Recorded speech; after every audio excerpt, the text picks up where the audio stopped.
express yourselves. I'm listening to some of the questions that are here. Truly intelligent. I want to thank UNICEF, the Standard Group, and Mara Moja as well for this. And I always say this, a person is judged on what they say, and what they say is judged on their previous actions. So I'd like to take this on a narrative of what I have been able to do. I know that I'll not be sitting in the same house with my sisters, and I've served with Isaac as well, and probably in my next role. Where I come from, in terms of matters nutrition, over the last 12 years, that's way before I became a member of parliament, we came up with a feeding program for candidates during exams when they were doing their primary school. And regardless of whether a school was of the elite or a school was for the very poor, we came up with a meal plan during the examination period where proper balanced meal was actually given to this over the years. Last year, for the examinations, we were able to do this for the whole of Mombasa, simultaneously making sure that a child has an access to a meal. And one thing we've realized is it greatly enhanced the performance of the children. And one of the pledges that we're now saying is, if we were able to do this without necessarily tapping into government funding, that means there's a lot of people of goodwill out there. We can be able to do this for the ECD children, that they should be able to access schools, and malnutrition, the name or means, should not be deterrent. I've had issues that have been talked about regarding IT in schools. Actually, as a member of parliament, we were able to set up IT hubs in our schools. Some of them not as privileged as other schools would be today have these IT hubs. We were also able to do something that has not been done in men. Tend to do this because it has worked, to try and curb the level of absenteeism, where children don't go to school for one reason or the other. Maybe they fear that element of being bullied in school. We came up with a system where every child who walks into school, there is a digital sensor that immediately picks up that child and actually sends an SMS message to the parent that your child has already reported to school. When a child leaves school as well, there's a similar message that is sent to the parent. We did this in just a number of schools, of course, because of resources being limited. And now we're saying that this can be multiplied to every other single institution. Some of the schools within our constituency as well have CCTV cameras that have been installed, just to be able to curb that level of school violence and these children feeling that they can be able to be subject to any form of crime. And we were able to do that quite successfully. Instances that have been able to happen, we've been able to capture it. So these are to do. There's something else that we were able to do, and this greatly, one of the most important elements in child's education from early childhood onwards, is we need to have proper communication, the teachers. So we came up with a school diary program, where every single child has a school diary.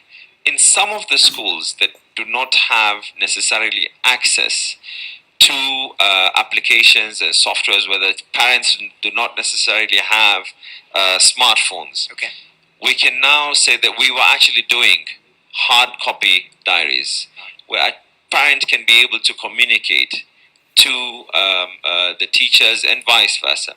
And now we're saying that if we're able to increase internet penetration within our schools and out of schools as well, this can now be way better, where a parent can just go into their phone and just open an app, and they can be able, and an app has actually been developed, and coincidentally the app was not developed by an adult. It was developed by a person who is still in school, a prototype. These are some of the things that we intend to do. Okay. And lastly, one of the issues that we intend to roll. And you did this because you participated in a competition. And I hear there were many, many children all over the country who participated. And you were the ones that did well, were chosen, right? And I want to commend all the children that are watching from across the country. Because when you take part in a competition, you stand up to be counted. When you address the issues that were put before you, that means you're in tune and in touch with the realities of life. And I've seen children, here in Kenya, we've got Elizabeth Wanjiru, right? We had Wangari Maathai, right? She was the best person in terms of environment, right? Nobel laureate as well. And then now we've got Elizabeth Wanjiru out there planting trees. We have Greta Thunberg across the world, right? Talking on climate change. So you have a voice. All right? Remember that you have a voice and you can use it. We were once children. Today we are leaders. I was a class prefect, a class monitor. So I used my voice from a very young age. So remember, never be silent. Use your voice and always ask questions and always demand answers. The only thing I don't like that children do when they get frustrated and angry is the burning of schools that we've seen happening in our country. So we have to also encourage each other to not be violent ourselves, right? Because you're the next generation, and we want you not to do the things that we did or the things that the generation before you is doing, right? Now, our government, it's your government, it's our government, all right? It's our country. Our government is trying to do a lot of things right. Now, when we talk about social protection, in the UK, which is a very rich economy, right? They provide social protection to families, right? And that is something that we've been doing, but in a staggered way, providing for the PWDs, providing for the old, right? For providing for the people the youth, jobs and opportunities. But what we need to do in terms of social protection is to recognize that not many families have jobs. Income earners within the family. And who suffers? It's the children. The housing conditions have not been good. The government came up with a slum upgrading program so that we can have proper houses for our children. It starts from there. Because when we sent you home during the pandemic, we saw that over 200,000 children came back pregnant. They didn't come back pregnant because they wanted to be pregnant. They came back pregnant because they were defiled or abused. Right? Now, as a government, we've put up, we passed an act. Parliament passed an act in 2014. And the act was the Psychology and Counselors Act. And we're trying to operationalize that act. Why? Because we feel that when you have a voice and you're going through abuse, you need to be able to talk to someone. So we can only protect you and know what can be done for you if we know what's going on. So that act, once implemented, will provide counselors in every school, right? But even right now, you can speak to your teachers. You can speak to your neighbors. You can speak to your parents. Never be shy to speak to your parents. A lot of children cannot be protected because what happens is when they're abused, they're told, oh, don't tell anyone, or we will kill your parents, we will do this. No, you can only be protected when you speak up. So your voice is very important. In terms of government and what government can do, my colleague here, Abdul Samad, said that sanitary towels. We provided sanitary towels, but only for public schools. We've got community-based schools and we've got mission-based schools. So the government has to put more money into providing sanitary towels. We have to put more money into providing classrooms so that you're not congested. We have to put more money into the facilities in the schools, right? Like laboratories, ICT laboratories, or even home science laboratories, or even tailoring shops. This competent-based education is trying to find out what do you like, what is your passion, what can you do as a career. I know that there's been a lot of focus based on becoming an A student. All right, and we've seen students commit suicide because they didn't get the results that their parents expected of them, right? We want to tell parents that your child can still aspire to be someone big. It's not just about academics. It's about the talents that the child has. It's about talents, whether sports or whether singing. you know, so they're, or with the painting. I mean, we've got a young celebrated artist. I mean, she's amazing. She's never been to school. It's a talent that she had, and she's painted presidents across the world. So for me, I feel that as children, just know that your government has a plan, and a good plan for you, and it's working on that. In terms of universal healthcare, there was a child here who spoke about diabetes. I'm a diabetes. What is happening for me? I know that we've provided NHIF cards so that when a child is sick in secondary school, she can access medical care.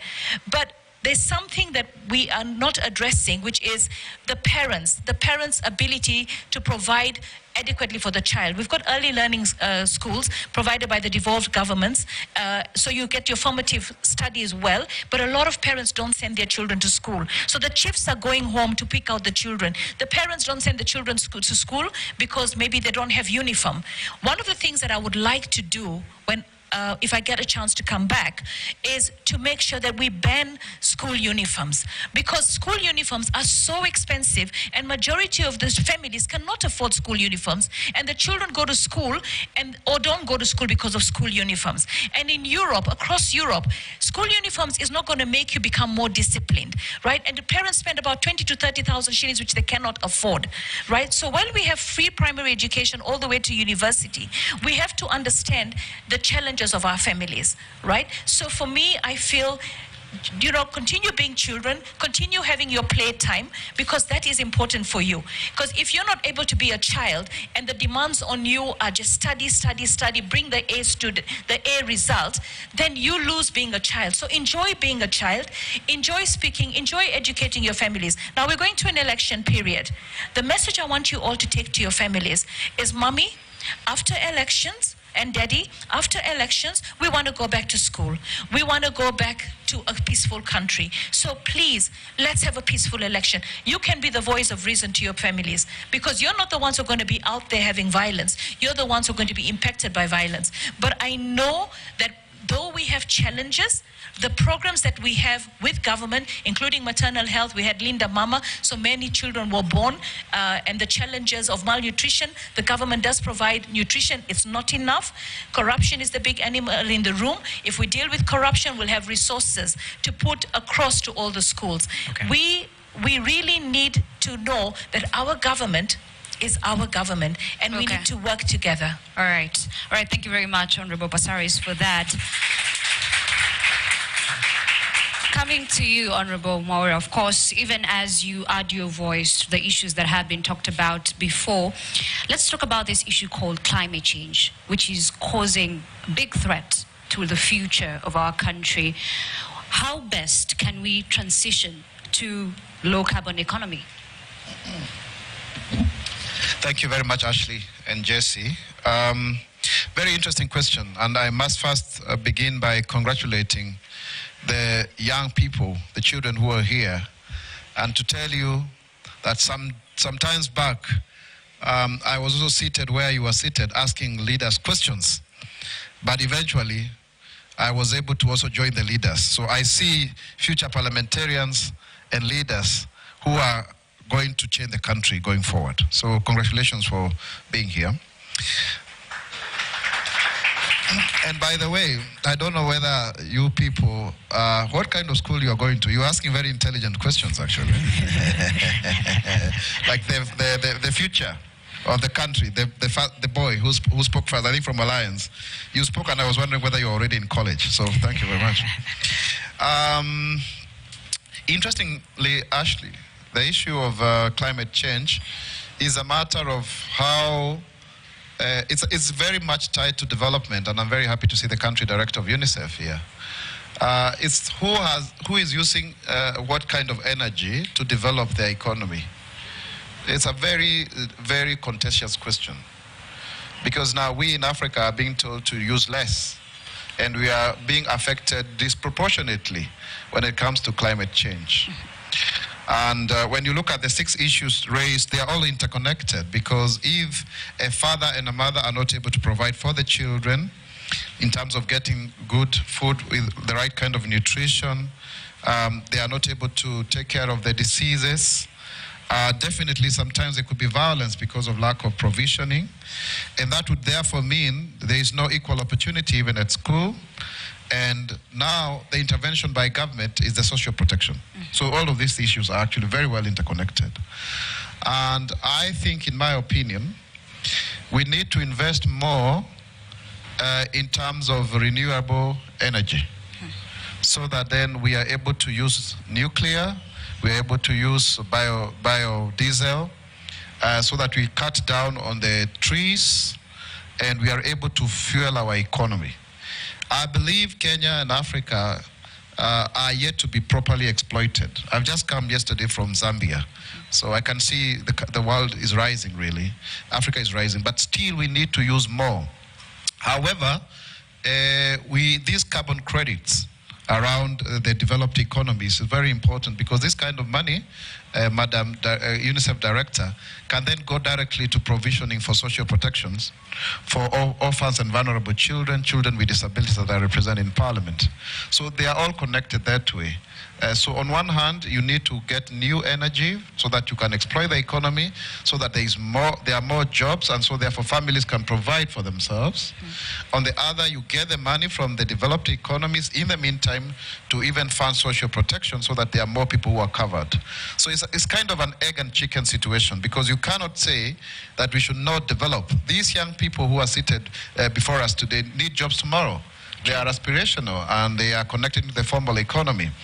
But also, if you can allow me to quickly go through some of the things that I heard the children ask. Number one, the guy from Alliance, the Bush, you are basically asking us, how secure are you in our hands? And I want to be honest with you and tell you that it's not very easy to change the whole situation. Our economy has produced so many poor people, extremely. And I have gone through the carpentry, I can tell you. I've gone into homes of people, they have no food. You give them one packet of unga, they are very grateful. They don't know what to get there tomorrow. But then we are trying to do something at our own level. It's just that we need to change our economy and address the people at the bottom of the pyramid. Those people, who are sitting under trees as classrooms. We need to really directly speak to them and put money into their pockets.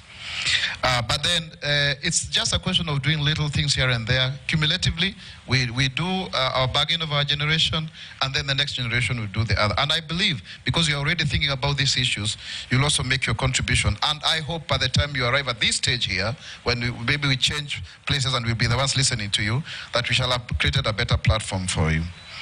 Hamida, the issue of girls in school and rape, I think there is enough legislation, but yet a lot has yet to be implemented in terms of protection. And I think it's just a question of ensuring that there are proper reporting mechanisms and also awareness around, so that girls can know exactly when they are being violated, and even boys in this matter, so that then you are able to report, and also there is a proper response, even in terms of our police and the community at large. I think for order, the issue of internet connection, Kenya has got one of the best internet connection, I can tell you for sure. I think it's just that our government should now invest fully in terms of funding the internet connection in schools. The laptop project was yet to work, but I think it's important to have even computer laboratories and what have you. Only also to protect the children from going into those websites that are not very good, the YouTubes that would show things like pornography, violence, and what have you. There's too much violence on the internet, so it should be also very well directed, and also creating local content that increases knowledge on children. But it is important that there be connection. Alvin, I think the issue of violence against children, there's always that debate. Are you violating a child? Are you disciplining a child? And we are told from the Bible, spare the rod, spoil the child.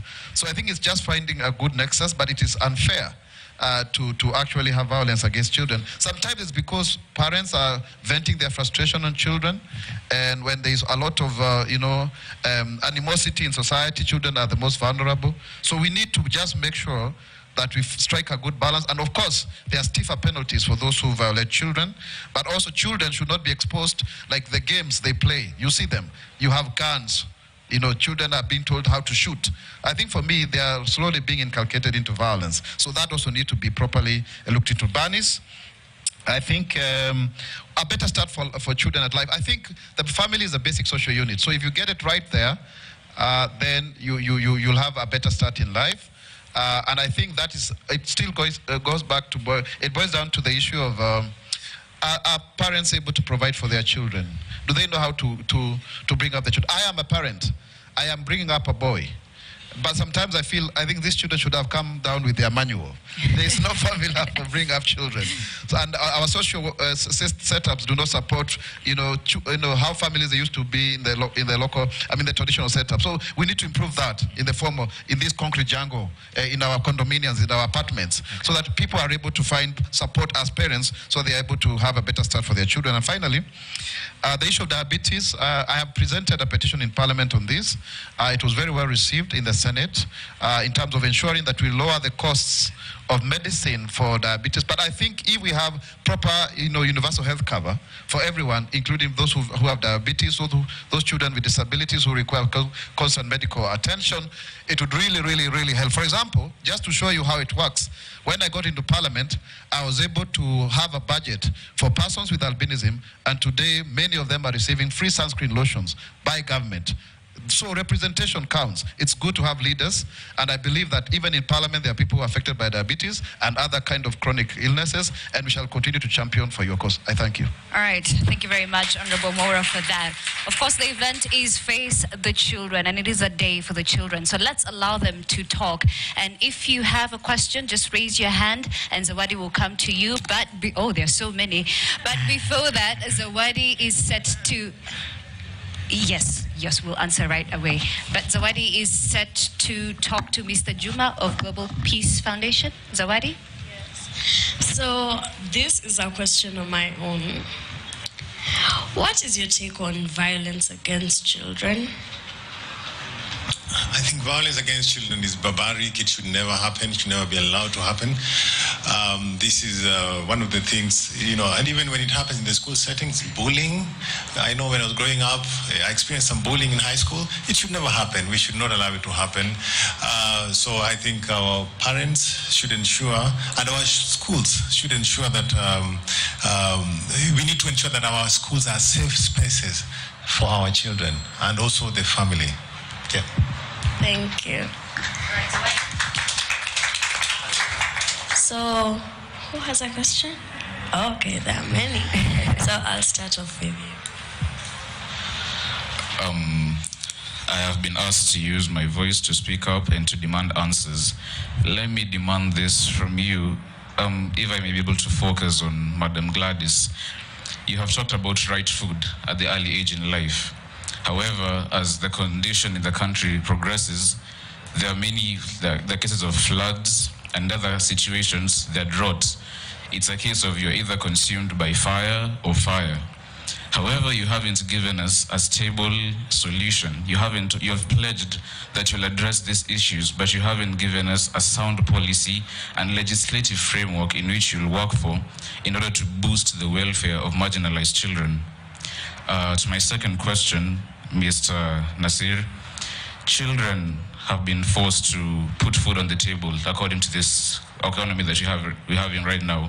And I actually applaud you for the work you've done in providing food to the meals to students in primary schools. However, there's a large proportion of these children who are not in schools. Therefore, what's your plan to reach the children who are not actually in school and able to have an access to the meals you're providing? Mr. Maura, if you may allow me to address you. Climate change, I feel, poses an unparalleled test for humanity. However, I think the burden of this climate change is felt most by the children. And you've given us certain solutions in which you feel will be best in tackling these issues. And even included your trip to Zambia. Therefore, I have to ask you the question, gathering intel that you have from your experience in politics, experience outside the country, and also within, what other new initiatives, these are already things we already had maybe in the past, what's new that you're willing to put to the table in which we children can benefit directly? Thank you. Yes, what I want to do. All right, Zawadi, if you could take the questions for Honorable Gladys Boschole, because she has other engagements, so that she can answer them, and then we continue. Okay, so who has a question for her?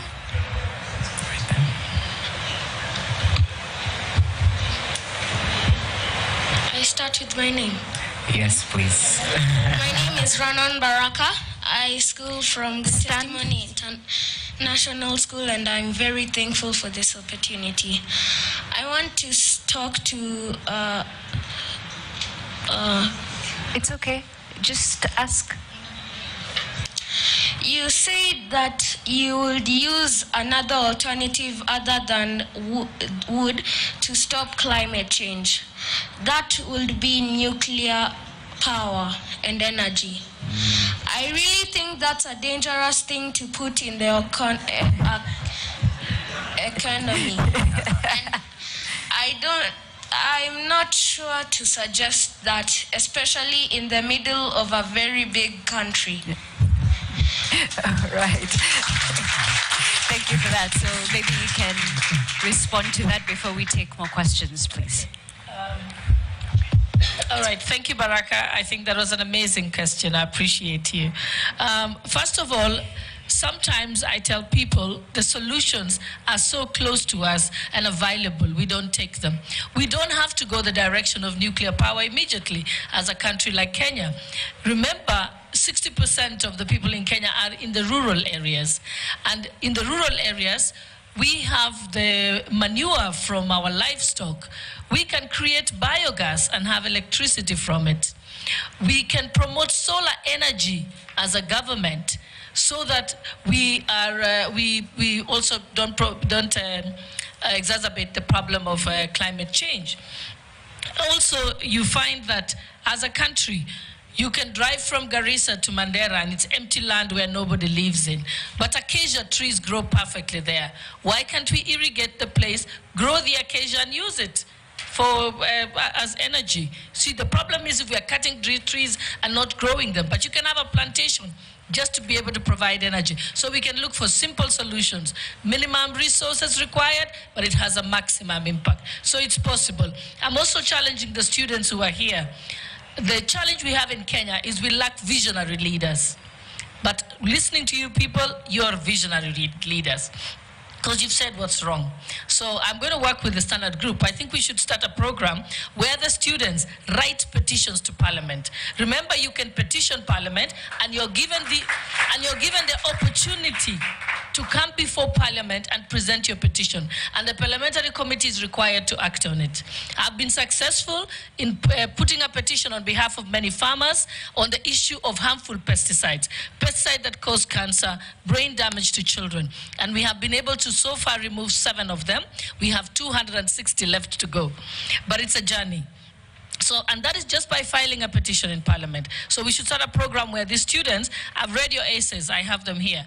I would like to turn your essays into a petition to the National Assembly. So it is possible if we decide to do it.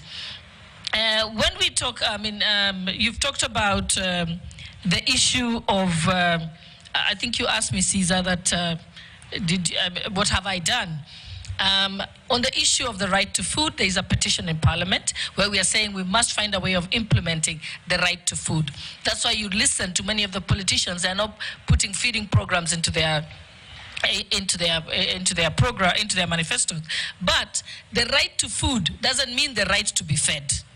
We do not want to be dependent on charity. We want to empower your parents and your caregivers and your guardians to be able to make a living wage, which means they are able to feed you. So if somebody can make money, then they can buy food, right? Yeah, so it does not mean the right to be fed. Also, the right to food doesn't mean that you should get charity. It's not. We must make it that you can produce the food yourself. And we know that we have smallholder farmers across the country. If each of those farmers could be given the ability to grow the food, they can do it. And a good example is Malawi. Malawi under President Mutharika was a food deficient country. They could not produce enough food. What President Mutharika did at that time, he's now late, gave everyone, if you had 1 acre of land, it gave you sufficient seed and fertilizer for 1 acre of land to every little person in the village. and with every little smallholder farmer. Do you know what happened? They moved within 2 years from a food deficient country to a food surplus country, and were exporting even to Kenya. So even here in Kenya, we must take on our leaders and tell them, can you make sure that they undertake programs like that? For example, I know many members of parliament, using their constituency development funds, which is government funds, are buying school buses for schools. I always ask them, why buy a bus when the children are wearing rags? They can't even afford school fees. They can't afford uniform. They can't even afford to eat a meal, and you're buying them a bus that is worth millions of shillings. The school you could easily convert that money and put solar power in that school, so that the 10,000, 20,000 shillings that the school spends on paying electricity bills can be put in providing some nutritious food. And we can make, we don't have to provide a full meal for kids. We can provide certain mixtures that is potent, it's small, but can provide food. And we know we just need to take some unga, from millet unga or maize millet, and mix it with omena and turn it into a powder. If you make a small little porridge from it, you have enough nutrition to last you the entire day. Okay. And your brain will grow. So this, we can do each of those things. And lastly, when we talk about food safety, on the issue of pesticides, I've personally been involved in fighting against certain pesticides being in the country. And I said, why are we using harmful pesticides in Kenya today? It's because some people want to make money. But at independence, Kenya was the highest producer of pyrethrum in the world, not in Africa, in the world. And therefore, we were able to make safe fertilizer, safe pesticides. Today, we killed that farming program, even though 20 counties can go pyrethrum, and we are stuck as a country today. When we are being convinced to leave our bio waste, which can be used as fertilizer, and instead buy artificial fertilizer, we are destroying our climate, we are destroying our farms. City of champions. The question to start off is, how will the next government finance children's programs? How will the next government finance children's programs? How will we ensure that the next government, with their infrastructure planning, will be able to actually be in line with what we are terming as the green economy, to be able to actually ensure that the environment is safe for the children of Kenya? The other question is, how will the next government, and this is a key question, how will the next government ensure that they are approachable when it comes to children giving their concerns to them? And how best will the next government be able to involve the children in strategic plans that actually involve them? All right, so those are some of the questions that were raised by children who are still with us, perhaps joining us through the television screens as we're live on KTN News. Let's just give a chance to the panelists to respond to some of the queries that were raised before we continue with the deliberations right here. A lot was touched on finance, green economy, and approachability as well. As we do that, kindly give us your closing remarks as we continue with the program. I'll start with you, Honorable Abdul Swamad. The kind gentleman who says he prefers to be called the future of Kenya just goes to show the importance of education, and I actually want this to be taken keenly and seriously by everyone who's listening. I myself am a product of Lenana School.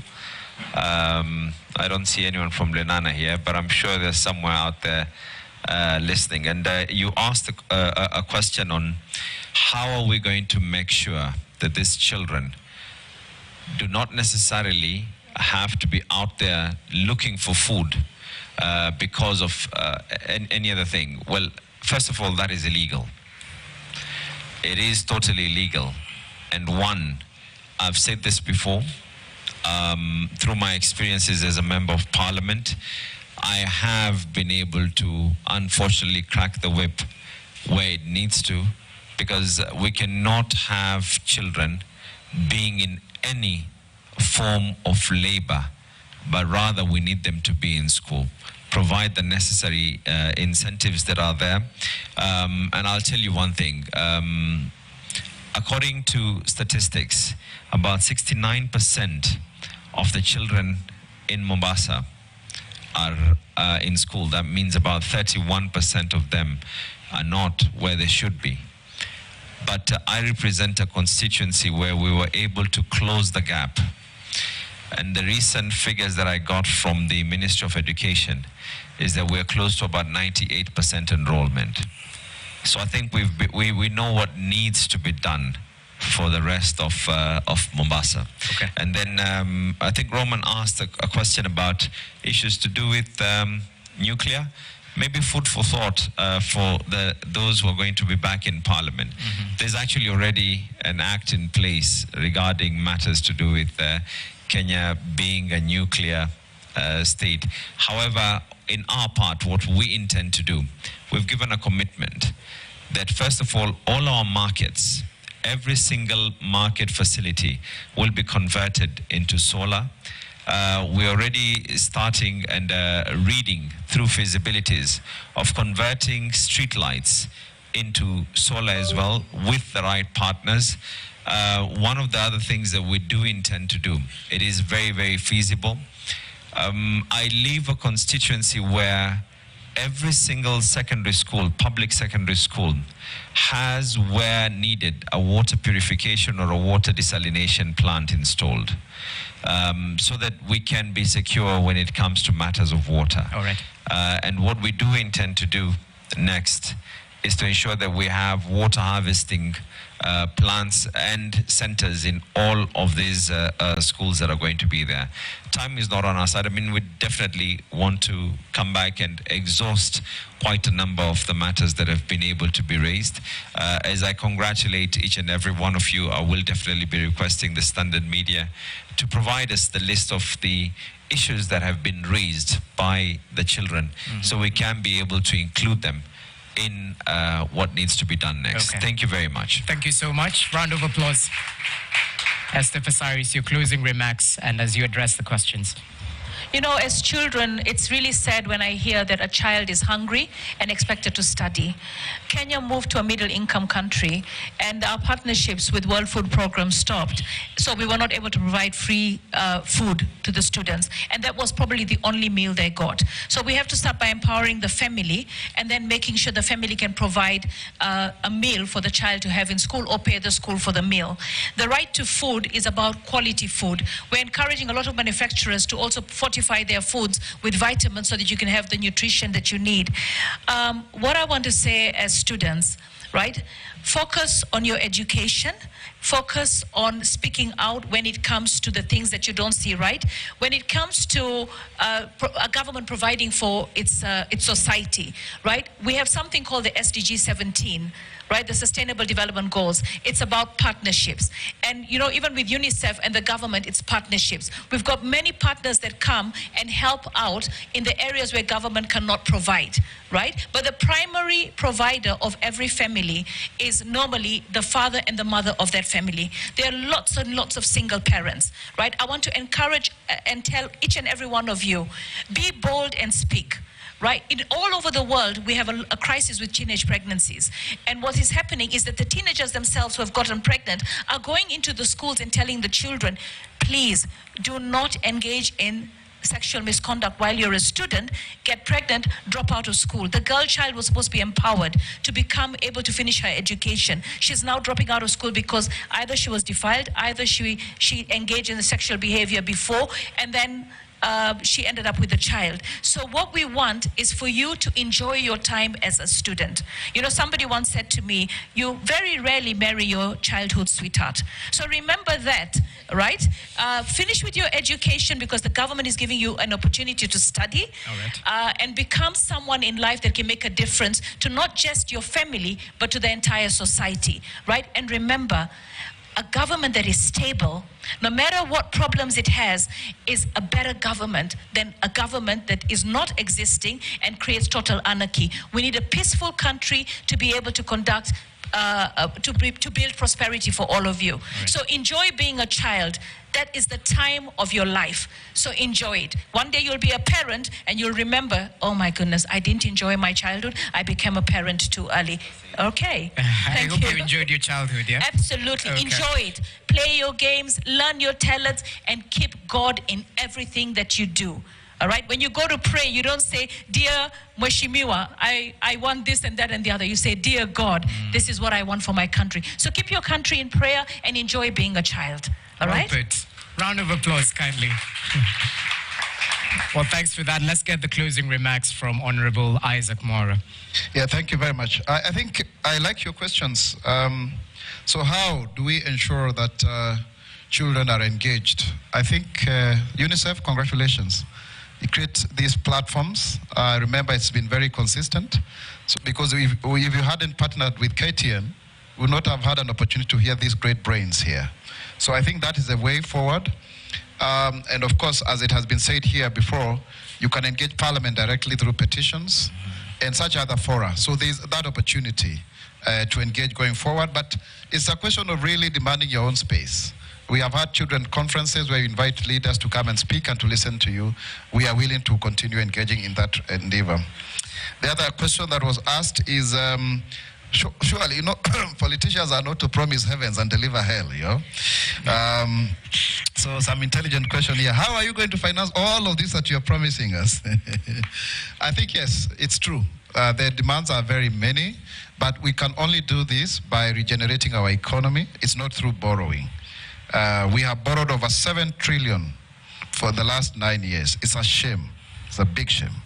And most of the time when we borrow even domestically. I had actually proposed a bill to cap domestic borrowing by government, so that you are able to have fewer people, I mean, the government not getting all the money, yet people have ideas on how to, they have ideas on how to create business that will create jobs and therefore finance the same government through taxation.